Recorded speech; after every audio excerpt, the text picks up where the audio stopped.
కాళేశ్వరం ప్రాజెక్టుపై బాధ్యత మరచి కాంగ్రెస్ ప్రభుత్వం దుష్ట రాజకీయాలు చేస్తుందని బీఆర్ఎస్ వర్కింగ్ ప్రెసిడెంట్ కేటీఆర్ అన్నారు. ప్రజలకు కాళేశ్వరం గొప్పదనాన్ని వివరించడానికి, పంటలు ఎండిపోకుండా చూడడానికి, ఎండాకాలంలో ప్రజల గొంతులు ఎండిపోకుండా చూడడానికే తాము చెలో మేడిగడ్డ పర్యటన చేపట్టామని తెలిపారు. ఇక తెలంగాణను మరోసారి ఎడారిగా మార్చేందుకు కాంగ్రెస్ ప్రయత్నిస్తుందని విమర్శలు చేశారు. తమ మీద కోపాన్ని రైతుల మీద చూపించొద్దన్నారు. ఎండుతున్న పంటలకు తక్షణమే నీరందించి రైతులను ఆదుకోవాలని ఆయన డిమాండ్ చేశారు. 1.6 కిలోమీటర్ల మేడిగడ్డ బ్యారేజీలో కేవలం 50 మీటర్ల ప్రాంతంలో సమస్య ఉందని తెలిపారు. చిన్న సమస్యను ప్రభుత్వం భూదద్దంలో పెట్టి చూపిస్తుందని మండిపడ్డారు. నాగార్జున సాగర్, శ్రీశైలం ప్రాజెక్టుల్లోనూ లీకేజీలు వచ్చాయని తెలిపారు.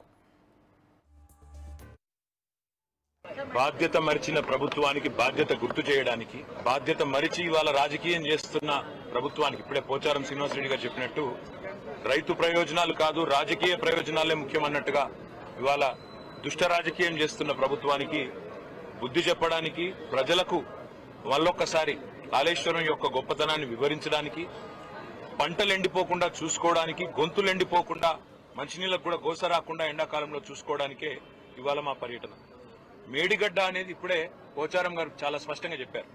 కాళేశ్వరం ప్రాజెక్టులో 3 బరాజులు, 15 రిజర్వాయర్లు, 21 పంపింగ్ స్టేషన్లు, దాదాపు 1500-1600 కిలోమీటర్ల ప్రవాహ కాలువలు, 270 కిలోమీటర్ల సొరంగ మార్గం, ఇదంతా కలిపితే కాళేశ్వరం. ఇవాళ మా ప్రయాణం మొట్టమొదటిగా ఈరోజు మేడిగడ్డ, తర్వాత అన్నారం పోతా ఉన్నాం. తదనంతరం రాబోయే రోజుల్లో అన్ని రిజర్వాయర్లు కూడా సందర్శిస్తాము, అన్ని చోట్లకు కూడా పోతాము. ఇది మొదటిది మాత్రమే, ఇవాళ పర్యటన మొదటి భాగం మాత్రమే. ప్రభుత్వం తన బాధ్యత మర్చిపోయింది. ఇవాళ వర్షాకాలం లోపల రిపేర్లు చేసి అక్కడేమన్నా సమస్య ఉంటే, సాంకేతిక సమస్య ఉంటే దాన్ని నివారించి రైతులకు నీళ్లు ఇవ్వాల్సిన ప్రభుత్వం బాధ్యత మరిచి మళ్ళొక్కసారి తెలంగాణను ఎడారిగా చేసే ప్రయత్నం ఏదైతే చేస్తున్నదో, దశాబ్దాలు తన పరిపాలనతో కాంగ్రెస్ ఎట్లయితే గోసబుచ్చుకున్నదో తెలంగాణను, మళ్ళా అదే ప్రయత్నం ఏదైతే చేస్తున్నదో దాన్ని ప్రజల దృష్టికి, రైతుల దృష్టికి తీసుకురావడానికే మా ప్రయత్నం. మేము ప్రభుత్వాన్ని ఇప్పుడే పోచారం గారు డిమాండ్ చేసినట్టుగా అడిగేది ఒకటి, మీకున్న అభ్యంతరం ఏంది రిపేర్ చేయడానికి?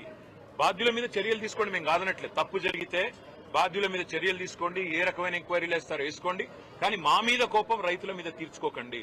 మా మీద ఉండే ద్వేషం, మా పార్టీ మీద ఉండే కోపం రైతుల మీద, రాష్ట్ర ప్రజల మీద తీర్చవద్దు అనే మాట ఒకటి. రెండవది, ఎండిపోతున్న పంటలు ఇప్పటికే స్టార్ట్ అయింది, ఆ ఇబ్బంది ఇప్పటికే స్టార్ట్ అయింది.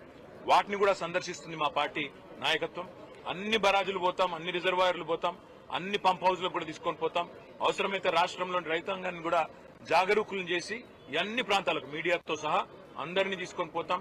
కాళేశ్వరం యొక్క సమగ్ర స్వరూపం, ప్రజాధనంతో కట్టిన ప్రాజెక్టును ఇవాళ పూర్తి స్థాయి దుష్ట ఆలోచనతో, ఒక కుట్రతో కూల్చే ప్రయత్నం ఏదైతే ప్రభుత్వం చేస్తున్నదో, వరద నీటిలో ఇవాళ మేము ఇంజనీర్స్ తో కూడా మాట్లాడినాం, అక్కడ మేడిగడ్డ దగ్గర మాట్లాడినాం, ఇక్కడ అన్నారం దగ్గర కూడా మాట్లాడాం.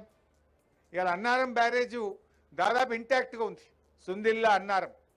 మనం కొద్దిపాటి ఏదైనా మరమ్మతులు కానీ, కొంత గ్రౌటింగ్ కానీ, ఏదైనా మినిమం రిపేర్స్లోనే అన్నారంను ఈ వర్షాకాలంలోపే దాన్ని పూర్తి చేసుకోగలిగితే వచ్చే వర్షాకాలానికి అన్నారం నుంచి మనం కాళేశ్వరం ఆయకట్టు కొంతవరకు మీట్ అయ్యే అవకాశం ఉంటుంది. అన్నారంకు దాదాపు 36 స్ట్రీమ్స్ ఉన్నాయి. మానేరు కూడా అన్నారంకి వచ్చి జాయిన్ అవుతుంది.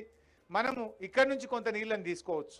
వరద తగ్గిన తర్వాత అవసరమైతే ఒక కాపర్ డ్యామ్ కూడా వేసుకొని మనం మేడిగడ్డ పంపుల్ని కూడా ఉపయోగించుకొని కాళేశ్వరం ఆయకట్టును పూర్తి స్థాయిలో మరి రైతుల ప్రయోజనాలు కాపాడేటువంటి అవకాశం ఉంది.